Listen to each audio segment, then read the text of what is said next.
Welcome to the Thursday edition of Take 5 for Torah. That means that we're going to be discussing something regarding this week's parsha.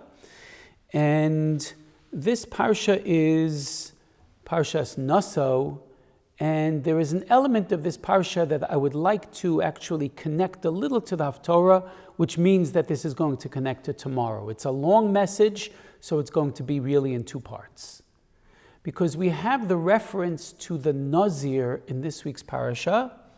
The Nazir is the person who refrains from drinking wine. He's worried that wine takes too much of his attention and he is given too much to the excesses of wine, and he adds the strength of the neder, of the vow, to eschew any connection to wine, but he also eschews connection to grooming. He's not allowed to cut his hair.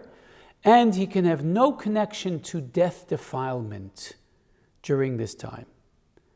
So this is the additional holiness, if you will, where he's called his hair is, according to Ibn Ezra, like the hair of a crown.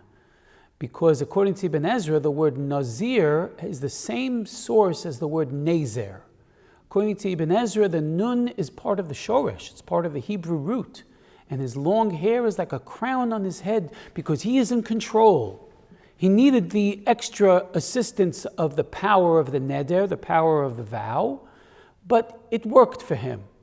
And he's going to stay with that program until his vow is over, and that crown will attest to his ability to stay with the program of refraining from enjoying life too much. According to other commentaries, and both these opinions do appear in the Talmud, the nun is not part of the root.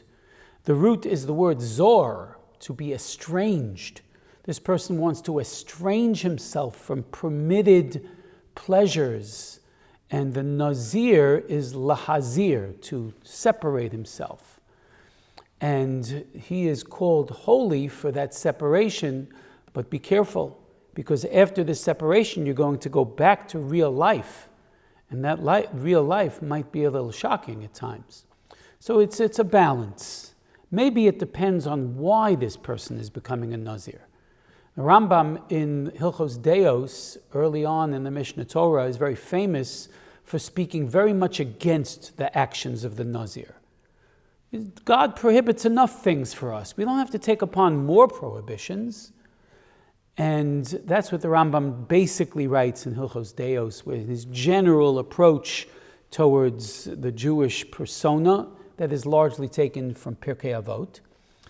However, at the end of Hilchot Nazirut, where the laws of the Nazir appear actually in the Mishnah Torah, the Rambam very famously says that the Nazir is a holy person. He takes upon Ibn Ezra's approach, which is very often the source of some of his philosophical positions. And the Rambam says that the Nazir is a holy of holies. And it may depend, as the Ramban writes, on why he is taking upon this Nazirus.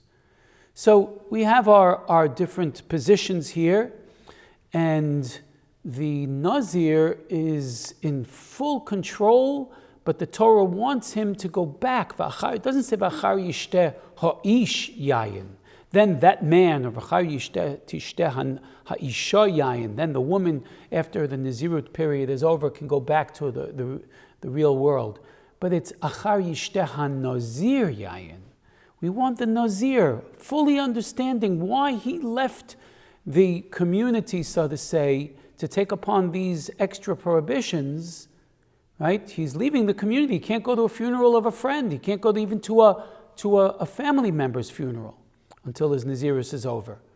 And when he comes back to the real world, we want achar yishteh ha-nazir, full realization of what you were. Mr. Nazir, go back to the world. And we're going to continue this tomorrow with the Haftorah of Shimshon in a comparison of Shimshon and why he had to be a Nazir in his mission. And this is therefore like two parts. For Parshas Naso, the Nazir in the Torah, and tomorrow we'll see the Nazir in the Haftorah.